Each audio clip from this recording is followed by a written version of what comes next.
they're reptilian. The longer, the ones that have stubby tails, if you see one that has no tail, he's of the warrior class, or the worker class. The longer the tail, the higher their rank. When you see one with long tails, with winged appendages, he's considered royalty. Whenever you see one, you ought to just run like hell. You shouldn't approach it. You shouldn't provoke it. Just get the hell out of its way. Just get out of its way. Just run. You know, there is a way to kill them. If you can't cut off their head, they have two hearts. There's one here, underneath this armpit, and one here. Or if you can't get to that area and you need to slow it down, you need to hit it right above its groin area. It has a very large liver. You need to wound it there to slow it down. It is not something where man-to-man combat you're going to be able to deal with, because they apparently have the strength of 12, 15 men. They're incredibly quick. They're incredibly psychic. They know what you're going to do before you do it. And you know, if they get here en masse, we got real problems. Real problems. What do the Andromedans advise human beings to do if they encounter an Alpha Draconan? To leave. You leave its space. Get away. To get away. What if they can't?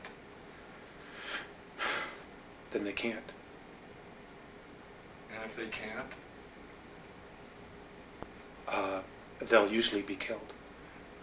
And what do they have the Andromedans spoken in any detail about what a human being should do if they are in that position? For karmic purposes, for look, that's not karmic at all. Or a lot of these, you know, all this metaphysical stuff. You know, where you chose to be here. A lot of, you know, in some situations that's true. When you're creating your reality and in your space, but when you're being invaded, that's not karma. That's a violation of free will. You know. If your free will is being violated, Alex, what should you do? You should ask for help. Okay. Ask for help. Put a call up to God. Put a call up to heaven. Put a call to the Andromedans, the Pleiadians, whomever. Just put a call up and deal with it. You know, I don't know. I mean, that's just the nature of the beast. They don't like us. We're considered a food source for them. For them. You know, we're a food source for the Greys, but in an entirely different way. Have they taught us to be carnivorous through the belief systems? Have they taught us to eat meat and eat flesh? Well, it lowers the body's vibration.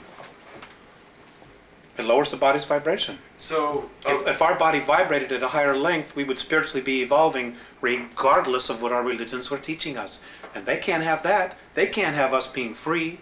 So they can't have us not being in control, because then we're responsible for ourselves. So as we move away from eating meat and more towards vegetarianism, we begin to raise our vibrational level and break this cycle. It helps. Not everybody has to stop eating meat. It's not an absolute requirement. It certainly helps. But some people's belief systems will be that they just need a piece of meat. And for whatever their reasons are, that's fine. If you want to eat meat, that's fine. But you know what? Feed your mind. Feed your mind with spirit, with questions about existence, about what it is we're doing here, why we're here, what the hell is really going on. Why is it that I have all these material things and I'm still miserable in my life? Well, you know, I know that a lot of people with questions, where are some of the truthful answers? You mentioned one book, The Gods of Eden, that you felt really strongly about. What other sources are there that you feel that we have access to, aside from our inner selves, which is actually the best place to probably begin looking, but are there other starting points that people can use that you know of? I mentioned Gods of Eden. George Andrews' books, E.T.s Among Us.